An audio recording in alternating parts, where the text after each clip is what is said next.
Hi, and welcome to The Speed on this beautiful Thursday evening. We are so thrilled to have you here tonight, and I hope you found your way to our front entrance because the construction of our new Speed Art Park is certainly slightly disruptive. So thanks for braving the way along the construction fence. And as you might have seen, we also changed our entrance experience, trying to be a much more welcoming organization, inviting people to take a seat and just enter the museum truly as you are, and being much more comfortable in the overall museum experience. So I'm really thrilled for this conversation tonight between two artists who I admire very much, Angel Otero and Leslie Martinez. They have both been practicing art for quite some time, and they're both,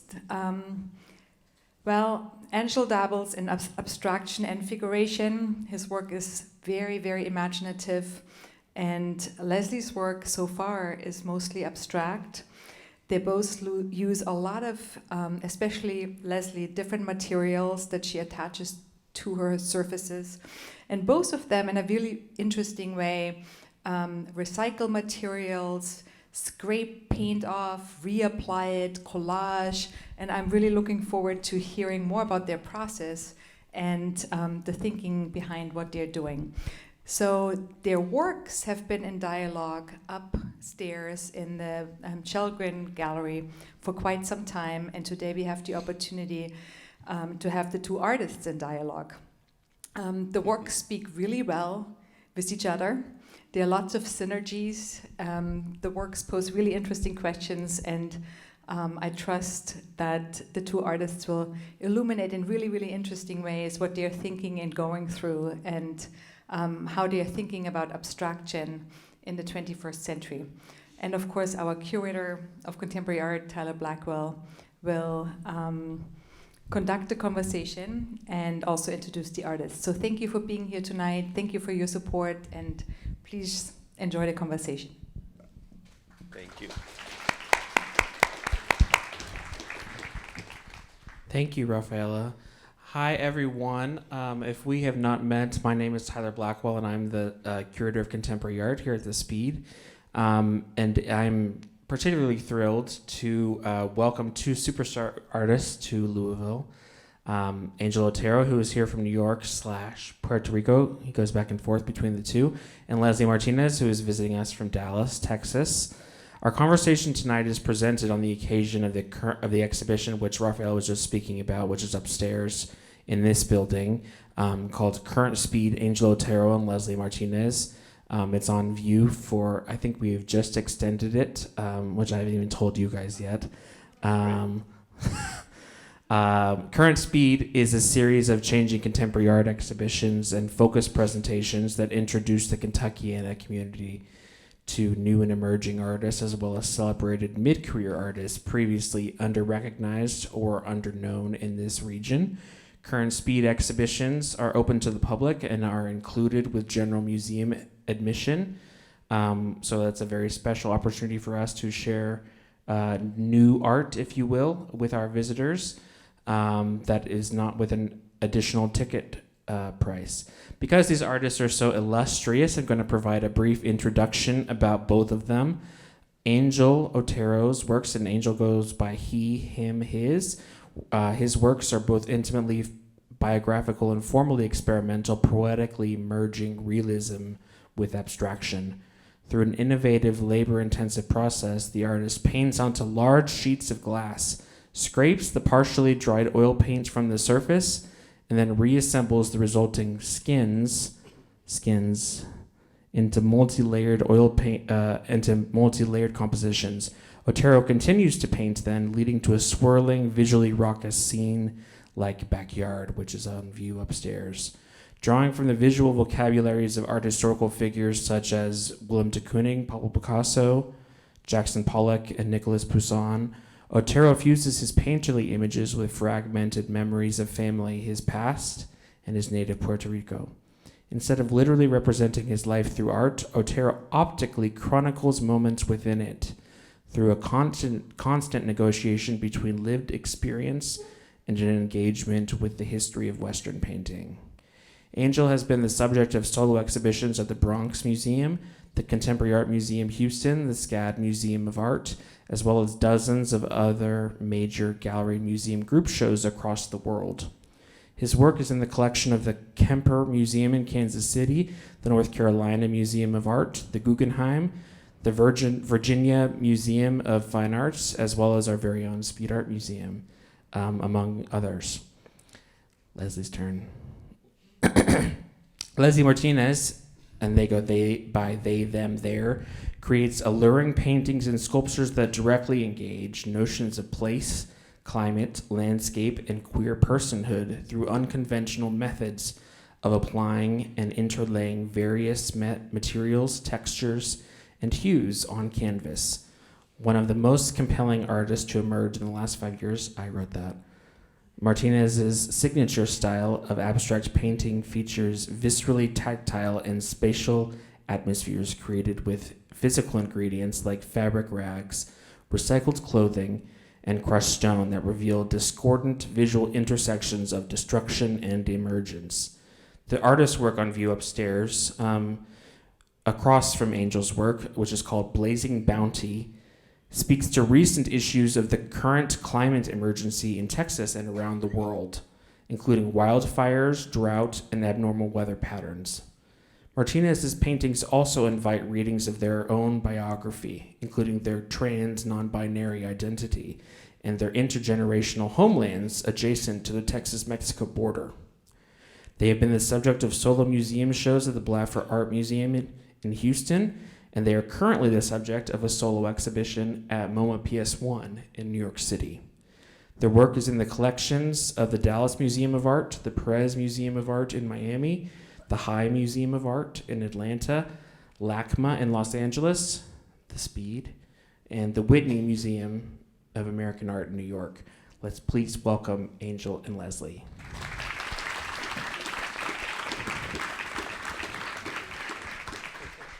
Is that okay? That was great. So let's get right to it. So I was interested in, I should just say, the sort of way that this dialogue will work is that I will pose some questions, then I will invite both of the artists to respond to them, but I encourage us to, if you feel so inclined to interject or say something else, then please do. And I'm also going to sort of go through some images. This is Angel's work on view upstairs. This is Leslie's work on view upstairs. I hope you will have seen them. And if you haven't, then you can go upstairs and see them right after this, and as many times as you like, because it's free. I was interested in placing your works in conversation because in my mind, they operate in much the same way. They use abstraction as a means toward invoking place, memory, feeling, taste, smell, sound. Can you both speak to how you came to abstraction as your primary way of working? And maybe more specifically, because abstraction is a big term, why abstract painting? Leslie, you're up first. I have to go first. Okay. What part of the question is first? Can you speak to how you came to abstraction as your primary way of working and why abstract painting? Okay. I think that it was partially in grad school, actually. I first started off in my early sort of art career as a young person. I would say, like, as a teenager, was a very figurative way of working. I would draw. I taught myself how to draw from images in magazines, and I sort of like just went through the cycle of that and felt like I learned what I needed to learn from that. And then I think a major turning point in my work too had to do with my time in undergrad and then my sort of job career that I had after I graduated art school. I had I think for anybody to have a job who's an artist, it's like a job where you can make art all day. So I was designing very, very graphic I was designing graphic T-shirts for kids' clothing as the last job I had. And one of the things about the sort of transition between figuration into abstraction was this sort of like slow and very, very deliberate sort of transition between like how can you communicate something abstractly but still sort of, I was looking for this place of like a vague figuration and a vague abstraction. So it was like abstraction while still holding on to like a very loose figuration that, I don't know, was communicating sort of an internal landscape or internal like feelings, but through these sort of like sensical, nonsensical shapes. I don't know if any of you have heard of like thought forms. I think thought forms was sort of like a what do you sort of, what kind of shape? I think it was shapes. I went from like drawing like figure, and then they slowly just started to evolve to where like all of the detail just stripped away, and to where we just became shapes. And like then they became very knobby and like very super abstract figurative shapes. And then by the time I was in grad school, when I was starting grad school, I really started to just think about a spatiality or an atmosphere, something about like the experience of like tumbling through space. So I was thinking like a lot about like space rocks. And so like these sort of shapes just sort of evolved into like these sort of floating space rocky type of shapes. But it was this desire to escape the logical form, anything that has like a logical form, and go deep into emotion. And so I think my transition into like pure abstraction was a way of getting away from like the illustration of an idea and going into the, like, instead of like describing something like tension, it was like just created within the work through material, something that can be really like felt without language. And so then yeah, just like very, very slow drip away from the figure, if that makes sense. But it was this way of getting towards describing these sort of feelings of boundlessness or disappearing or forming, like these sort of actions that are in between something solid and something that kind of scratches your brain and, you know, just strange. I wanted to reproduce the this sort of sense of lostness and nondescriptness that really was, yeah, just a language of me describing like this sort of idea of like becoming or work that is, yeah, coming into existence, but like where it's, you know, atmospheric. I'm really interested in emotion and atmosphere in grad school, so that's sort of how it... Rather than things that are tangible. Yeah, I didn't want to describe something to you. I want you to like, yeah, for people to sort of dig deep within themselves and learn something, you know, about themselves through that work. Angel, why abstraction? Why abstraction? Well, first of all, thank you all for being here tonight. Thank you, Tyler, The Speed, for having me and Leslie. It really, you know, every time we have these experiences can be very special for us and our careers and our art in general. You know? Yeah. Abstraction. At a young age, you know, coming out from Puerto Rico and from a family that didn't have any sort of interest or background in creativity, you know, or literature, art in general, my curiosity for art that started at a very young age, around 6 or 7, you know, by drawing and trying to imitate, not far from what Leslie said, imitating some of these comic books and cartoons and trying to replicate, you know. When I first got introduced into the idea that you can look at something and replicate it to perfection by memory in a different paper without tracing it, it just shocked me. I'm like, I didn't know that was possible. Like, how you do that, you know, to this one person that showed me that. And so within my practice of that, and I tried to get my own version of the perfection of that drawing and looking at it, I tried to challenge myself more and more, but I kept noticing that I wasn't good at drawing, at least, or replicating figurative or drawing in a realistic manner. I didn't feel I had the right skill for it, and it was very frustrating because I felt, for what I've known and have grown within my family and my academic young years, that's the right way of making art. Oh, it looks like a photo. It's incredible, this and that. So at some point, sometime later, a friend of my mother brought a book of art to the house, and it was about abstract painting. And there was a painting of this artist called Jackson Pollock. And I thought it was really cool. And the person was like, well, that's one of the most famous artists in the world. I'm like, pfft. Like, it didn't quite resonate with me based on what my knowledge about art. But at the same time, in a very organic way, I felt that it felt very free. It felt like something that didn't had rules or certain kind of expectations of how it needs to end up. So my curiosity about abstraction started at an early age, and I will come back home and try to imitate some things that I saw in books. Sometime later, I end up in the School of the Arts of Chicago. I'm in my early 20s. I'm making abstract paintings. They are very appealing looking. They're very gestural. So I got very obsessed within my years before that with the New York school. So from John Mitchell, Mark Rothko, de Kooning, the whole crew back from that time. And I had the impression that abstraction didn't have to be explained, and that was perfect for me. You know, like, I didn't have an excuse to make a piece of art, or I didn't need it to tell a story.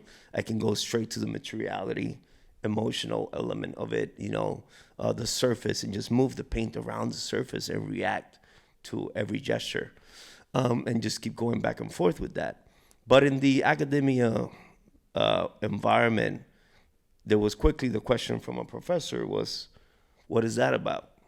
I'm like, well, and I just kind of invented things at the moment. Well, I'm from Puerto Rico, and I love the sunshine and the colors there, and I really did not have any verbal way of explaining what I was so passionate about, and it really frustrated me. In that moment, I decided that I wanted to now focus on trying to work on something that, first of all, I could explain and talk about, and that I felt confident about, and that was myself, my history, my background, and I started writing a lot about memories. And so, departing from the abstraction, which I felt that, you know, based on the insecurity that some of these professors kind of put on me, or not insecurities, questions, I decided to start painting figurative, which I wasn't comfortable with. And so I started painting these memories, and within that process, some of these crits, like, they're very popular in school, I was able to tell what my paintings were about. So it's about this dining table. I grew up with my grandma, and I'm thinking about this, I'm thinking about that. And within the figuration element, I started exploring with materials, because at a young age, it was really materials and process that really grabbed my attention. And within that research, I started using a specific material in my studio, and it was this accumulation of dry oil paint that I had around my space. And it was mainly from these scrape paintings that I didn't like, that I will scrape out the oil paint and kind of accumulate it in my palette. And this mountain of dry oil paint, I thought it looked like soil, it looked like different kind of references, that flowers, leftover food. And I started grabbing it and just kind of adhering it to the surface of the canvas within the picture I was painting. And the reaction and the criticism within my fellow students, friends, and professors was really positive, because they felt that I was doing something kind of, you know, a little unique, a little original, and I was getting into something that it was that could become kind of unique into my voice of painting. And within that, that's when I'm always missing abstractions. I always was kind of working on the side, apart from the main works I was working in the studio. But when I ran out from that material, I came across the idea that I'm like, well, I need more dry oil paint because I thought it was cool. Oil paint is so historical. I think it's more complex than acrylic for what I wanted to do. So I'm touching on historical. I'm touching on the qualities of such a unique material. It's going to be very challenging, and it's very unexpected, this material. So I started painting little pieces of glasses with different colors, scraping it out and letting this, what I started calling it, skins of paint. And the reference to skins come from a quote from de Kooning where he says that oil paint, skin was the reason that oil paint was invented. So that's why I started calling it skins. But I had all these little glasses in my floor. So they were all with stain. And when I started painting it on top of them with different colors and I re-scraped them, I realized that the stain was coming across in the sheet of paint as a print. And I thought, like, wow, this is kind of an aha moment. I thought, wow, this is really cool. Like, I can paint on glass with oil paint, figurative or abstract, and then I cover it, and then I can scrape it, and then I have this painting on a piece of paint that I can collage, that I had just decollage, that is also sculptural. So I was touching on all these mediums, but at the same time keeping painting as a nucleus, and then collage it on the canvas. And I thought, like, wow, because that's going to distort the painting. If it's figured, it's going to make it more abstract. And so I just felt there's something really interesting going on. And that was a moment where I came across something unique, yes, but over time, it grew on me kind of what it felt and what it meant to me, my process. And that's when, over time, and it has become kind of my main platform where I work is through this process where I paint in glass and scrape it and then collage it. But abstraction has always, I will say, has always been my main interest. Even if some of my works has gone through a more figurative element, just abstractions has always stayed kind of like this sort of, I don't know, guidance where it keeps me kind of center of my interest in painting. Thank you. Thank you. I look very skinny on that thing. Wow. So for each of you, and for me as a viewer, and perhaps for some of you, your works, as you just described, this notion of like invoking memory, is something that you are conscious of while you're making your paintings. So I wonder if you can, or I guess it's the notion of like invoking memory or multiple memories or someplace else that is not like right here, right now. Or maybe even a different moment in time, future, past. Can you both sort of speak to this notion of translating memory onto canvas? And that sounds kind of heady. But that's essentially both what you are doing is translating, interpreting your own, what's in your heads onto canvas. And so translating memory onto canvas, translating other place onto other places, spaces, memories. Go for it. Yes. I think for me there's an aspect of leave it on something like, go back to do like an install shot, like that. You can do that. This is the show at the Blaffer Museum in Houston, from which the painting upstairs is from. It's the middle one. For me, memory, or maybe like one aspect that I think is the most important is the way that materials are processed.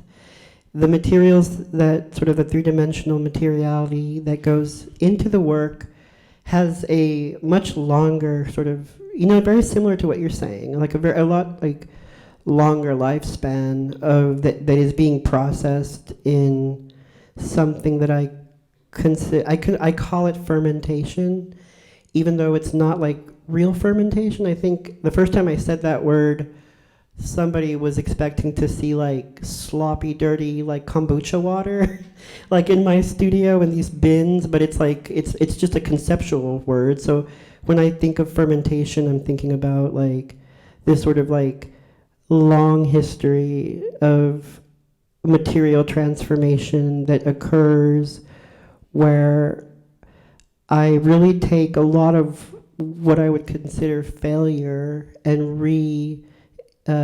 formulate it, like experimental failures of working. And I don't really let any of like my bad endeavors sort of like go to waste. Like, so through this like sort of no waste process that I talk about, it's this like long process of recalling past failures and past attempts in sort of material processing that goes through this like process of cutting and combining.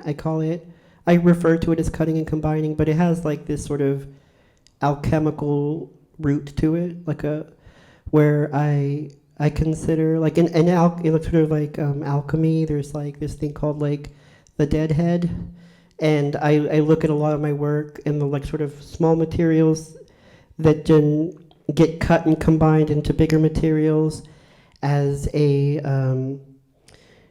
like this sort of almost sentimental aspect of like not allowing like a past failure to fail. It's almost like it'll come back in time. It'll come back. It'll have its moment.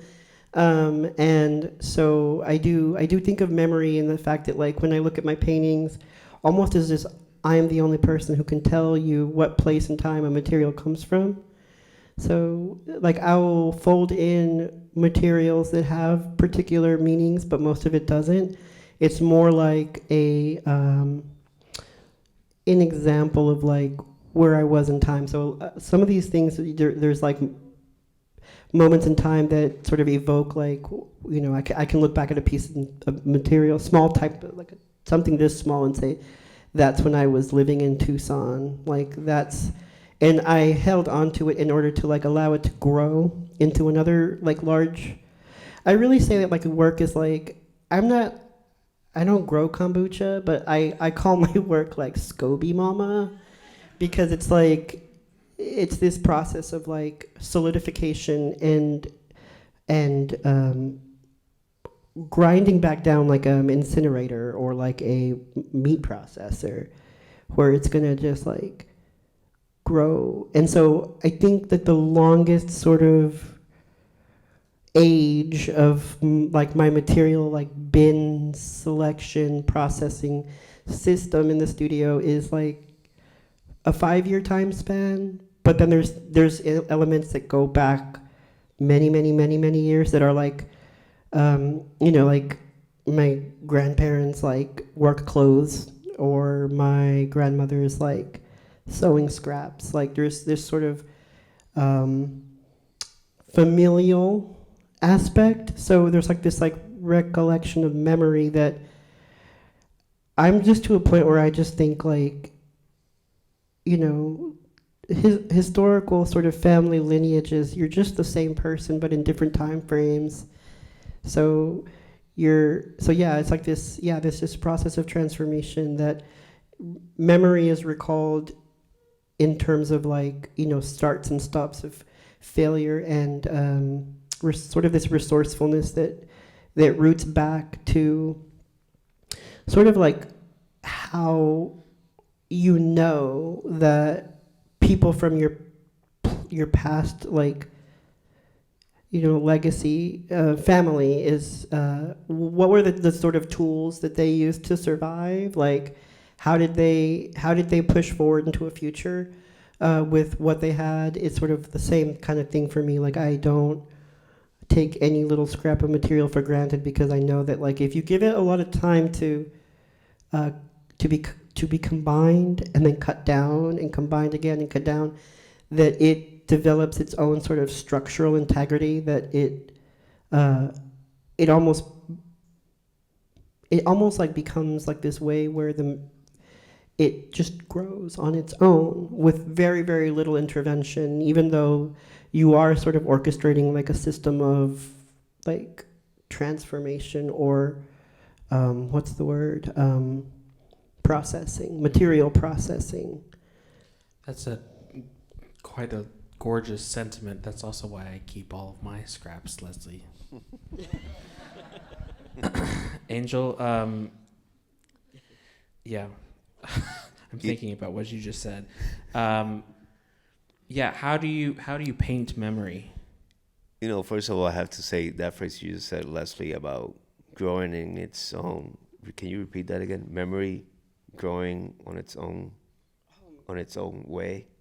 Yeah, I don't remember what I said. Honestly, it was beautiful, and it's a beautiful metaphor to how I also memory resonates with me. It's like this is it has its own sort of evolution within our ecosystem here and physically. Memory, I think has been present in my work and in my life in different forms. And from the beginning, from that little anecdote I told about making a drawing by looking and remembering and trying to replicate, it quickly impacted me. And over time and now,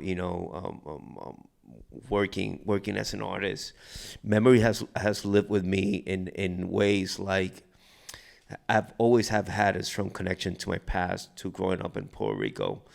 That does not mean that my work has been about me translating stories about my past. My past is my own tools. My memories are my own tools as a trampoline towards opening many doors, many, many windows, because the way I thought about a memory in a certain time of my life or a certain year of my life is very different to how I feel the next day or years later and today.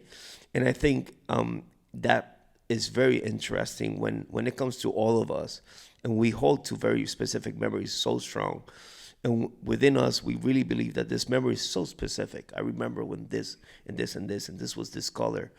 But as time passes and our life kind of takes different shapes and forms and experiences, when it comes to the exercise of executing an interpretation of that memory, whether we want to write about it, whether we want to photograph something that was taken in that time and that year, let's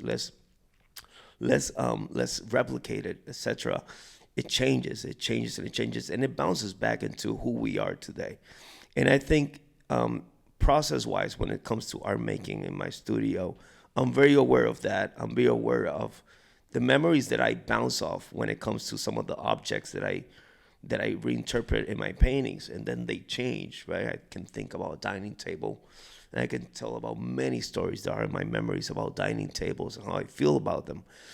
I don't think necessarily that's a story for a public. That's a story for me to keep, but for me to use as then later execute this sort of like research within where that memory takes me to, in terms of a painting, for example.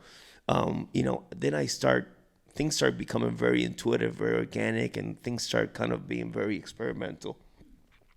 And I add to things, and when that happens, although fun and challenging, it also kind of talks back to me about who am I in the present time, right? Because everything that's happening around us affects every decision we do as an artist. So in that case, I always keep memory quite in my top pocket, and at the same time, in relationship to my process, there was some time later, not at the beginning, I'll be very honest about that. There was some time later that I felt that I was painting this very specific references to a couch, for example. And I'm looking at photos from my past, from my grandma, whatever, and I try to reinterpret the couch. And then I paint it on the glass, I cover, I scrape it. When I scrape it, it comes out very distorted. And I felt like the process has quite a metaphoric connection to memory, because repeating again, we thinking that memory is this very specific thing because we are so attached to it, and we lived it, we were there, we sensed it, we felt it. When it comes over time, things get blurry, and not blurry in the sense of like we don't remember it well, blurry in the sense of like everything that is around you shapes it up in their own way, in its own way, if that makes sense. Yeah, that makes sense to me. Emily, you're gonna have to tell me when or time. I wonder if you both have now mentioned your families multiple times. so far, and I know that family for both of you plays an important part in your practices, plural, and in your daily existences. Angel, your grandmother is perhaps invoked in the painting that we see here, the painting that's upstairs. And Leslie, your parents help you out in the studio, which is amazing. I wonder if each of you can talk a little bit of the, you already talked a little bit about this sort of aspect of family, but what does it mean to sort of have, what does it mean to bring family into the conversation around your work? It's a big question, maybe.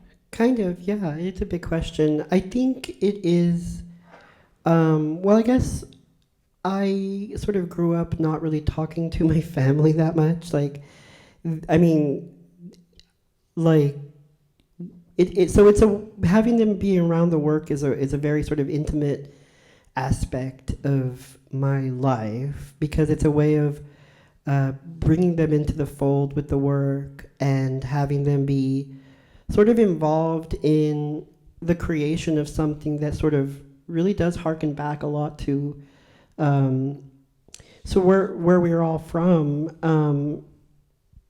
They helped me a lot with this show because I broke my ankle when I was making this particular show, this work, and for them it's such a huge sense of pride because they helped me like stretch the canvases.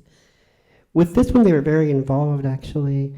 It's this way of like, it's this sort of quiet, almost silent, secret communication with them, where they are, obviously part of who I am, and I am part of who they are. And so in this place is where we sort of really meet and we eat together when we're working, and we just play music. We blast Tejano music while we're doing this work, and it's very loud and very lively, and it really does mean the world to me to have them involved, because they were from the very beginning of my life as a child very supportive of my talents, and were the first people to. They never like discouraged me from being an artist. They always bought me the art materials, tools, art furniture, drawing tables, like my first oil paint set. Like, it was always encouraged, because I also, like, as it goes further back too, like my grandmother was also an artist in her own right, and so I think it's just sort of part of the journey. And so having them, I think, has actually like there was a time where I didn't have any color in my work. It was all just grayscale, and my mom was and I was not succeeding in my career at all. My mom was just like, you really need to get color in your work. And I'm just like, stop, like, don't tell me what to do. And now I'm just like, thank you. Thanks, Mom. Yeah, so they're just my biggest cheerleaders, and they don't let me suffer when I'm on a deep deadline. They're there. They'll bring me food. My dad will he just shows up to the studio. He's just like, what do you need? And I'm like, nothing. We can just hang out for a little bit, and then so it's just like this very important thing for me to have them very involved, because for almost 15 years of my sort of undergrad experience and my sort of professional career that I had in New York, it's sort of like a way where we rekindle. It's like we meet in the studio, we work together sometimes, and we make sure we get the work done. So it's very special, and also very special to have them at openings. I used to be very shy about including family members and stuff like that, because I thought that they were just like, what are you doing? Like, you're a freak? Like, I don't know. But they love it, and they slowly have started to really get it, and actually through me doing this, like, they have also like started to like appreciate art and like, I guess, learning how people talk about art. And so it's very special, and it's like a life force for me to have them there. It means everything. They turn out in droves. they do turn out in droves. I have a very big family. It's huge. It's very sweet. I know. Angel. Family man. Family. Family has been quite obviously extremely important to me. I was mostly raised by my grandmother, so she became a strong influence, and her influence came about just because I felt that I grew up in such a curious environment, because it was her, my great grandmother, and me. And downstairs it was my mom and my sisters, all these incredible women that were very unique. And my grandma particularly had a lot of unique things that she would do, or odd things, a lot of fishies on the fish tank unnecessarily. The table had very unique stuff in it. So I thought the oddness of that could become such a beautiful narrative, even though it's so personally connected to me. And so I have always used her as a direct influence, even though obviously I depart over the journey of the work towards all these other kind of narratives. But my family, and not far from Leslie, they always were my biggest supporter.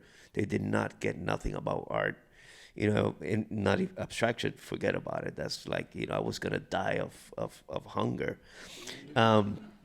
But today they're very proud of me, and it took me years ago. It was a hard time for me to feel like, oh, why you didn't have like art, the books, all this stuff.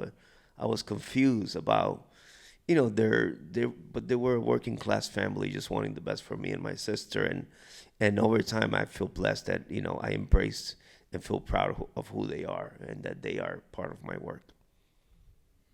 That's lovely. That's very sweet. I'm like, that sounds like a family I want to have. Not to be sad or anything. I wonder if we could, if anybody has any questions, I would like to open it up to the audience for some questions at this time. And if you raise your hand, we will bring a mic to you. Thoughts, questions? Mr. Don Wenzel has a question. Thank you so much.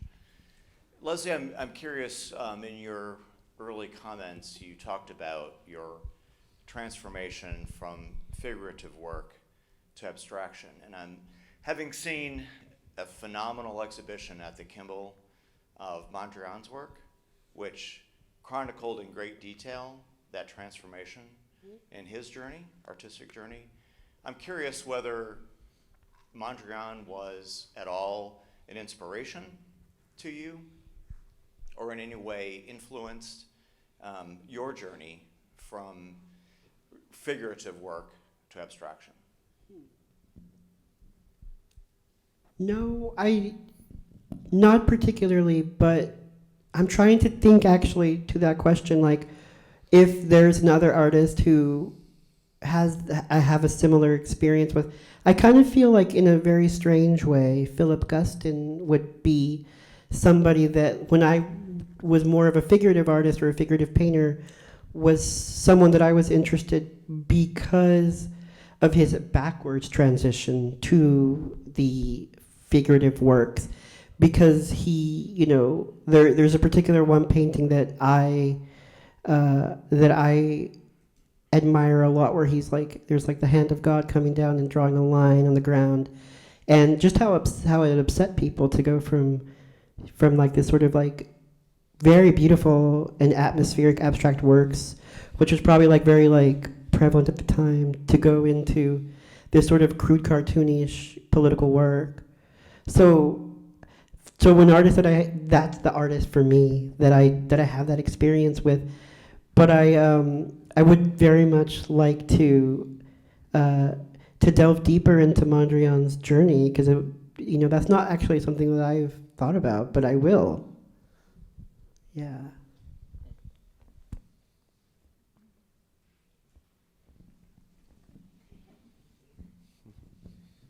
Hi. Thank you all for being here. This is fascinating stuff. I was just wanting to know if you could go into more specifics about the process of specifically like how you adhere the materials, how you manipulate the materials, how you paint on top of the materials and things like that. Yeah, thank you for that question. It always changes for each body of work, my sort of approach to the work. Right now, the thing that I'm doing is sort of,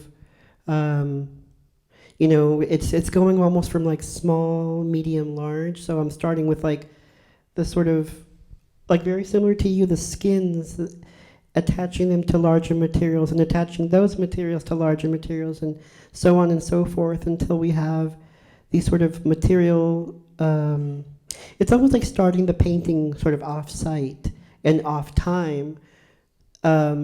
Right now, like for the past like couple of years, like these sort of accumulations of scale from like teeny tiny to big comes into something like this big, like, and then those materials they'll get put away for like a couple of weeks or months or whatever, and then they're adhered to the canvas.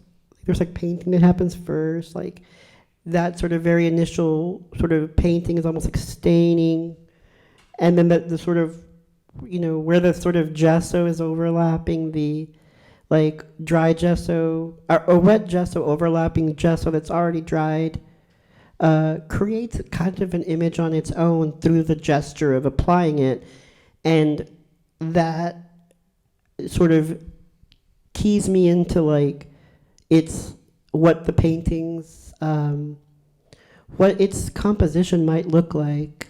It happened a lot, especially exactly in this work was the first time I did it, where the first color was the yellow, and the yellow was the brightest, right? So it's the strongest color, and yeah, go to it. Yeah, stay there for a minute.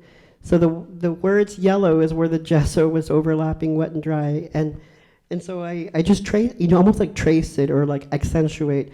So the process that I'm going through is sort of this thing where it's like these material elements will get stuck onto it, but then I'll try to find like this sort of sense of relief where I smooth the transition between the physical and the non-physical, so that they are, so that there's sort of a confusion about where things lie and what is their time frame. So it's just this like back and forth of concealing and accentuating until they really do sort of become these sort of, like twisted, slightly figurative, like this one really felt a lot like kind of like almost like a phoenix or some kind of like winged creature sort of like opened, like so yeah, it's just this like way of like accentuating and hiding all the transitions. So it's like smoothing over that sort of like, because I didn't want anything to feel like it's just like stepped, slapped on there or stuck there. It's like it has to be smoothed, but then it also there has to be hard edges. So it's like I don't want anything to, the way that I like transition the color, it's like it has to be a little bit off, like it has to be a little bit confusing in the way that it, like how you might want to decide how something's made. I want you to like think you get it and then sort of like find a point where it unravels your whole perception of how it's made. So it's like, because I'm like that kind of geek when I'm looking at painting, I want to know how it's made. And I like it when I think I have it and I don't. And it just turns again on you, and then you start to grapple with how that turned on you, and then as you really sit with that, then it turns again. So it's like this sort of desire for like nothing to really line up. It's like you don't know. You might not even know that you've gotten into a material chunk because you smoothly moved there or something. Yeah, so it's like, and I'm holding it, yeah, like to be more like materially specific, like these sort of bigger, heavier elements are sort of attached to the canvas with like a thick modeling paste that's like really, really hard and like, yeah, dries very secure. Yeah.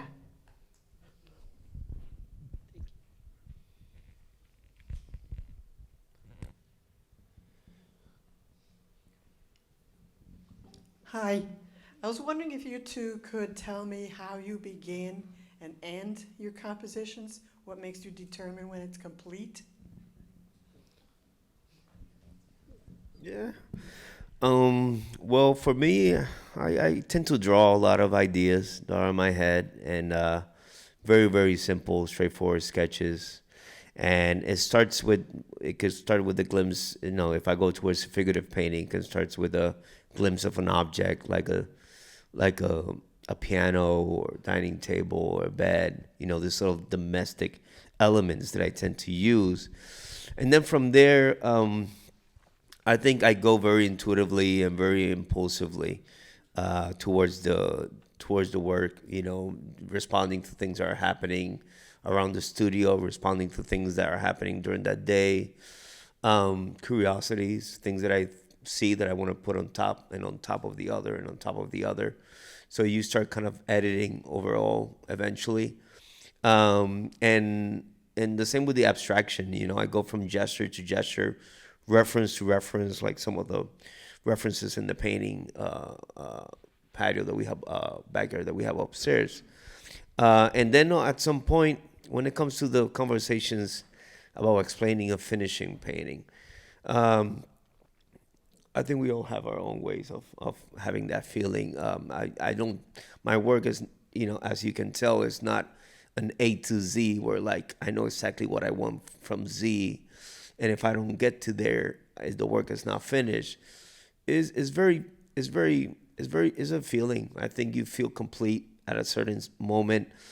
And even if you feel complete a month later, not far from Leslie's also approach in her in their practice, is that, you come back to the work and you revisit it and you're like, wow, this is missing this.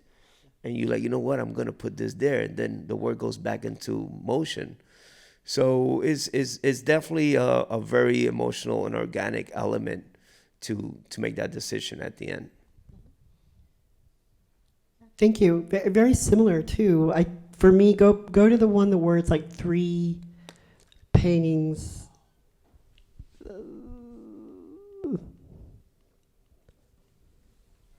That one. This show, but the way it begins really was thumbnail sketches that were very, very basic. So the sketch for the first one was like a sort of starburst, like just maybe 5 lines going like this. That one was, it really was like this, kind of an S, like 7 shape. And then the other one was like a sort of internal spiral. And so there's this sort of like really sort of gut instinct that is a very, very simple gestural drawing that takes like half a second to make. And then they sort of develop over time. And I think the sort of end phase of my work is sort of battling all the parts that are very deeply uncomfortable, like formally, where you're just like, I have a very, very strong aversion to 90-degree angles, like within the like elements of my work. So it's like, where you might see like, certain angles or things that need to be just like cut in half or rounded or covered over or faded out. So it's just like this quiet sort of balancing act to get the painting to be finished, but at the same time, never balancing it enough to where you're satisfied. So like there has to be like a particular element of the work that continues to bother me or keep me very uncomfortable, like agitate me almost. So it's like if I were to be completely satisfied all the time with my work, then I don't think I would just keep making work. It's like you kind of sort of always have to keep moving towards making your best work, but also never so much that you're not that you're not completely satisfied or comfortable.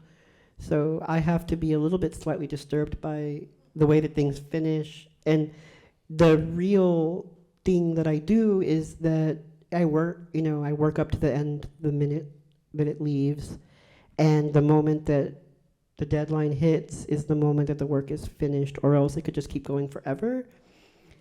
And I like that because it's like, it means that, and that's also the power of abstraction, is that you don't, like, you know, if you're doing a figurative painting, you kind of know when it's going to be finished. It has to look as good as you picture it. But for this type of work, there is no real sense of picturing it. It's almost like, where do I get that? Has the emotion? Have I been satisfied with the sort of like emotional expression of the work? So, yeah, it's like this sense of completion is like slightly uncomfortable. That was great. One more question, Sarah. Hi, thank you both so far. You focus mainly on your process and your technique. I'm curious about how you feel connected to your viewers, to the people who come to the galleries and the museums, and is there something that you want those viewers to understand, or is it just putting it out there enough? So I'm interested in your feelings about that. That's a great question. That's one of my questions, actually. It's a great question. I'll start by saying this. Sometimes the practice of making art can be very selfish, right? When we're in our studios, we're in our own world. We're in our own kind of, we know this object or this idea is going to come out of the studio and become part of the world, become part of all of you, right? And but it starts with a very selfish kind of environment where, like, we're really thinking about us. We're really thinking about how we feel with the conversation that we're having with this painting. And I won't, you know, I will admit that there's comes lapse of time where I'm like, well, you know, I think about, well, people will think about this, like how they might respond. Will they connect it to this, to that? And you start kind of having your own criticism and questioning about what the response might be. You know, I think whoever tells you that they block it out, I don't think that's true. I think we are all humans and we don't grew up in any bubble. We have so much that we absorb and we respond to. So it's something that I am aware, but I try not to be something that guide my decisions, you know, if that makes sense.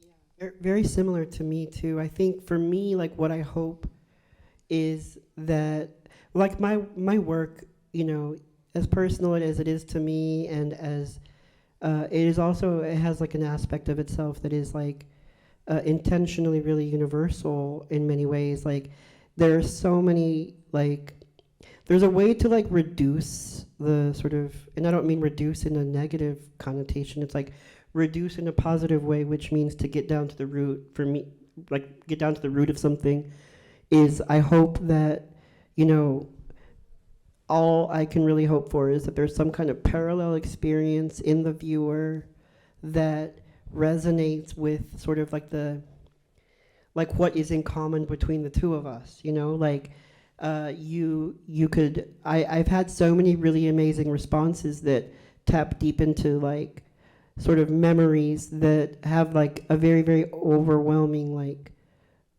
commonality between my intention, even though it's coming from a very subjective and personal place.